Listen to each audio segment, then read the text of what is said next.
Hebreos 13:17 y después Hebreos 13:7, en ese orden. Hebreos 13:17 dice: obedeced a vuestros pastores y sujetaos a ellos, porque ellos velan por vuestras almas, como quienes han de dar cuenta, para que lo hagan con alegría y no quejándose, porque esto no es provechoso. El verso 7 del mismo libro, Hebreos 13, dice: acordaos de vuestros pastores que os hablaron la palabra de Dios. Considerad cuál haya sido el resultado de su conducta e imitación. Le voy a hablar un poquito en esta noche del tema obedeced a vuestros pastores. El tema de la obediencia y de la sujeción. Yo soy un apóstol de la iglesia de Jesucristo. Si usted no lo sabe, yo lidero más de 500 pastores en todo el mundo, en los 5 continentes. Yo nunca predicaría o enseñaría una doctrina que menoscabe la autoridad de los hombres y mujeres que el Señor Jesús ha puesto sobre su cuerpo, que es su iglesia. Yo creo en el orden de Dios. Yo creo en la autoridad. Yo creo en la sumisión. Yo creo en la obediencia a los líderes. Veíamos en el capítulo anterior que a muchos líderes cristianos les interesa mantener la mentira de que existen autoridades espirituales humanas delegadas por Dios, y esto para sustentarlo pues citan varios textos. El principal de ellos es Hebreos 13:17, que lo vimos en el capítulo pasado. Habíamos prometido también analizar el contexto histórico de esta epístola a los hebreos. El libro de los Hebreos, como todos sabemos, fue escrito muy seguramente por Pablo antes de la destrucción de Jerusalén en el año 70 de la era común, y tuvo como objetivo principal exhortar, alentar a los primeros cristianos de origen judío, solamente los de origen judío, que esperaban vacilantes la segunda venida del Señor y que dudaban de si habían tomado la decisión correcta al convertirse a Cristo. Había muchas dudas en esa época. Muchos estaban considerando incluso muy seriamente regresar al judaísmo. Aunque esta carta estaba dirigida a los cristianos hebreos, no sobra tampoco recordar que sus enseñanzas también son aplicables a los cristianos gentiles.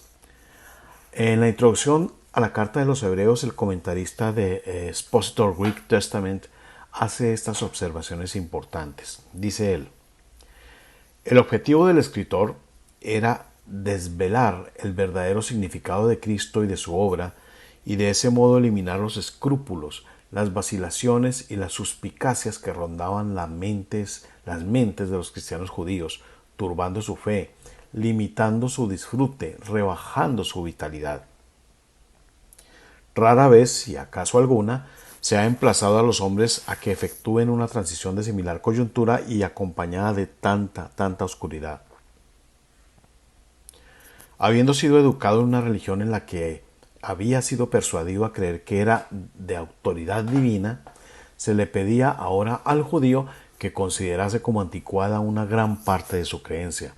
Acostumbrado a enorgullecerse de una historia marcada en ciertas etapas por visitas angélicas, por voces divinas e intervenciones milagrosas, se le invitaba ahora a desplazar su fe desde instituciones y personas venerables a una persona en la cual la gloria terrenal brilla por su ausencia y en la que aquellos aparentemente mejor cualificados para juzgar no pudieron descubrir nada excepto la impostura que le mereció una muerte de malhechor.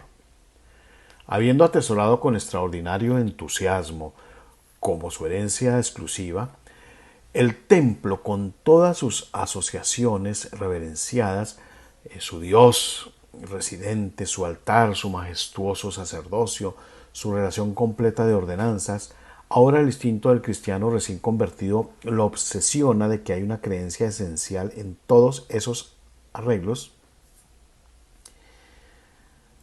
Habiendo atesorado con extraordinario entusiasmo como su herencia exclusiva El templo, con todas sus asociaciones reverenciadas, su Dios residente, su altar, su majestuoso sacerdocio, su relación completa de ordenanzas, ahora el instinto de cristiano recién convertido lo obsesiona de que hay una carencia esencial en todos esos arreglos y de que para él son irrelevantes y obsoletos.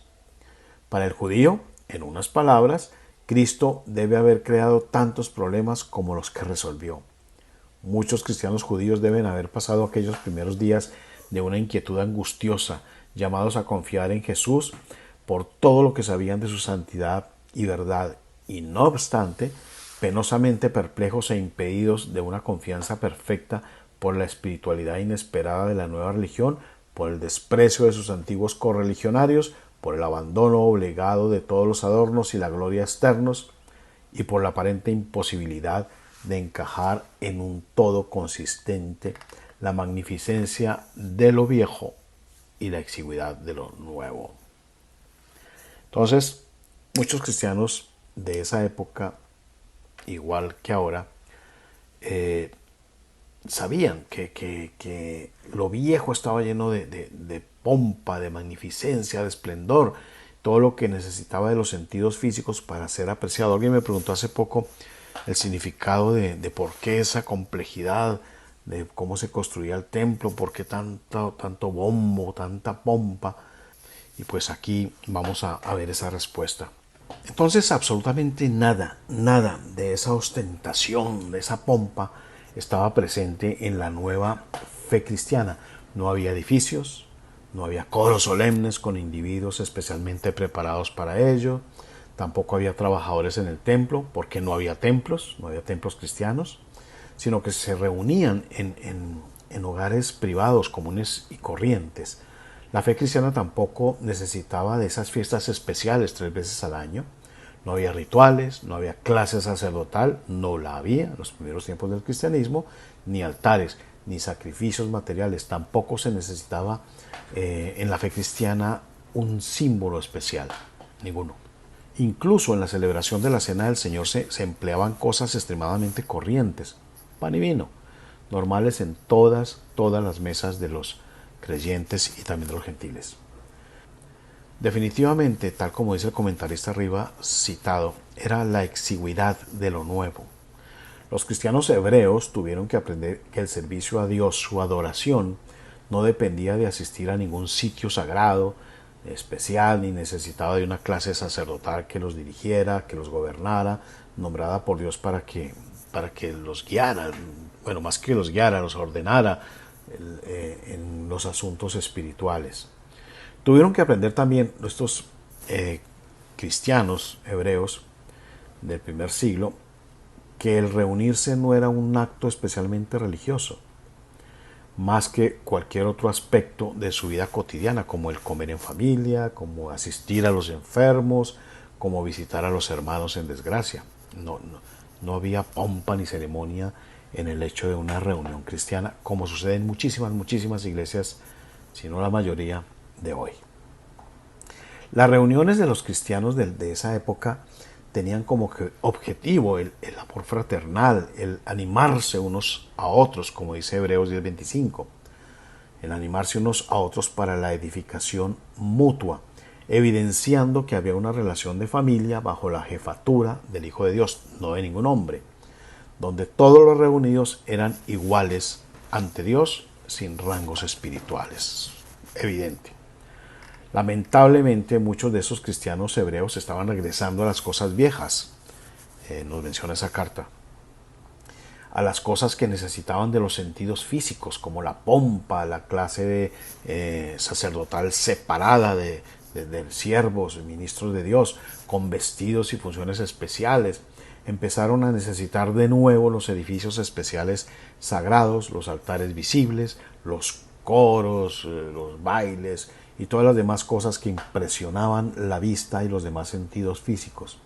La solemnidad de los nuevos lugares especiales sagrados encontró nicho en las emociones de los creyentes que sentían algo especial. Obviamente, una música afecta al corazón, afecta al alma, y eso se puede confundir muchísimas veces con el accionar de del Espíritu Santo. Entonces estos creyentes empezaron a sentir algo especial cada que llegaban a estos edificios sagrados del cristianismo, tal y como lo vemos hoy. De igual manera, la cena del Señor, que estaba caracterizada en ese primer siglo por la informalidad del compañerismo cristiano cálido en un ambiente de familia, se fue convirtiendo en una ceremonia complicadísima por la religiosidad que tomaron de lo viejo. Como sucede hasta hoy en día en muchas iglesias de la cristiandad, quien administra el sacramento, entre comillas, es el pastor, ministro, reverendo, como quiera ser llamado, como quiera que la gente los llame, pero que no es otra cosa que un oficiante separado del laicado con presunto derecho divino para administrar el sacramento a la iglesia. Increíble. Esto no hay nada más alejado de la exigüidad de lo nuevo, de la guía del Espíritu Santo. No hay nada más alejado de andar por fe y no por vista. Los cristianos permitieron poco a poco que los hombres, esa nueva clase sacerdotal, se colocaran como mediadores entre ellos y Dios y regresaron a la comodidad de lo viejo, en virtud de considerarse justos por seguir instrucciones de una nueva clase sacerdotal y asistir regularmente a ciertos servicios religiosos. El pertenecer como miembros a un sistema religioso todavía les da a muchos un sentimiento de seguridad, de pertenencia, un sentimiento de justicia. Dejaron estos cristianos del primer siglo, de los hebreos, dejaron de apreciar el inmenso valor espiritual del regalo que Dios estaba haciendo bajo el nuevo pacto, y estos cristianos del primer siglo, igual que hoy, regresaron a la seguridad que les daba la gloria externa de lo viejo. Despreciaron los deseos de Dios para darle importancia a lo que ellos consideraban como correcto. Pablo mismo nos lo dice, porque ignorando la justicia de Dios y procurando establecer la suya propia, no se han sujetado a la justicia de Dios. Eso lo escribió a los Romanos, capítulo 10, 3. Entonces, los cristianos estaban regresando a la guía, a la dirección que les imponían seres humanos que se habían colocado como cabezas, como líderes, como pastores. Esto es la doctrina de los nicolaitas, es lo que estamos viendo.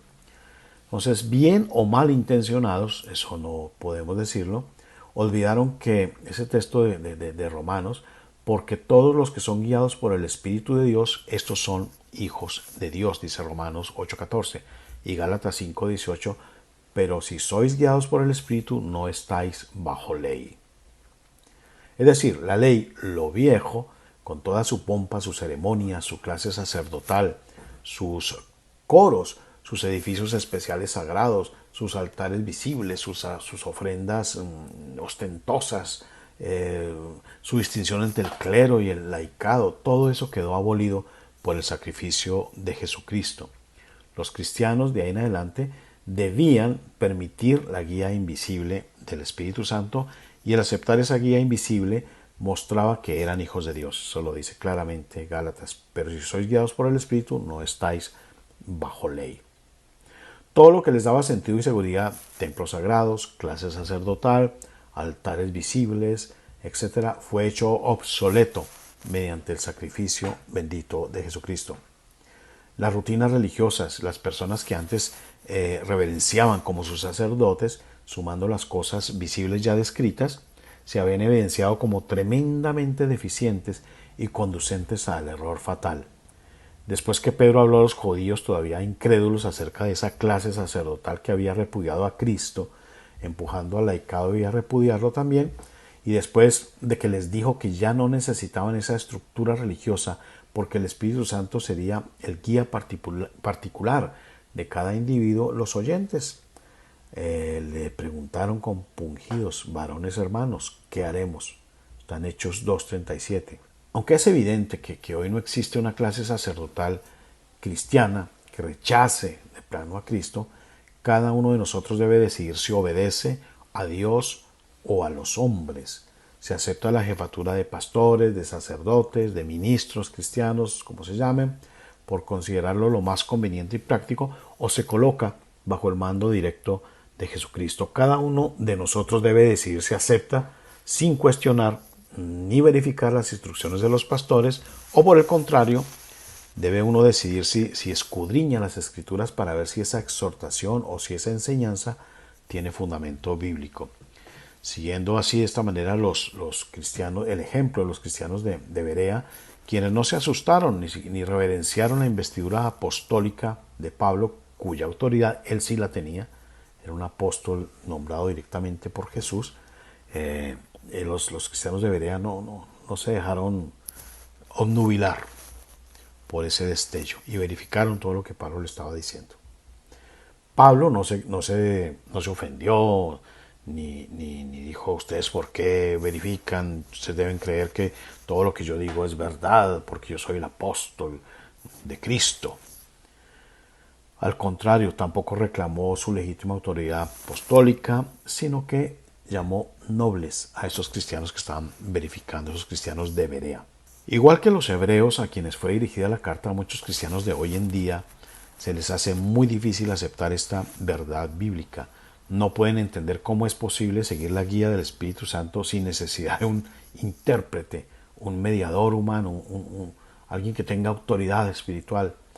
Igual que los primeros cristianos hebreos, muchos cristianos de hoy encuentran sumamente complicado aceptar un servicio sagrado sin necesidad de edificios sagrados, coros especiales, personal de la iglesia dividido, como en la antigüedad precristiana, en diversos oficios del templo de Dios, ujieres, diáconos, líderes, pastores, profetas, apóstoles y todo ese complicadísimo cuerpo ministerial que niega la simplicidad y sencillez del verdadero cristianismo y su apelación a la fe, que encuentra su fuerza y poder en lo que no se puede ver, en lo eterno. Esto en contraste con la mayoría de cristianos, de la cristiandad de hoy, que encuentran más conveniente seguir siendo guiados por vista y no por fe, contradiciendo así el mandato divino. Una diferencia entre el viejo pacto de la ley y el nuevo pacto de la gracia es que la ley de Dios está ahora escrita en los corazones de quienes voluntariamente se acogen bajo la ley de la gracia o ley de la libertad, que la llama también la Biblia. Y esto permite que cualquier persona, no solamente una clase sacerdotal especial, llámese pastores, ministros, ancianos, etcétera, cuyos significados vamos a ver más adelante, eso significa que cualquier persona pueda ofrecerse ella misma como ofrenda viva en servicio a Dios, en adoración a Él, de tal manera que su vida entera sea de adoración a Dios y no limitar ese servicio a ciertas actividades o lugares. Solo cuando se va a la iglesia, hablando como un edificio. La próxima entrega vamos a ver cómo la iglesia de Cristo empezó a corromperse adoptando esta doctrina de los nicolaitas y cómo, luego de la muerte del apóstol Juan, entró en una apostasía, una enorme apostasía que se mantiene hasta hoy.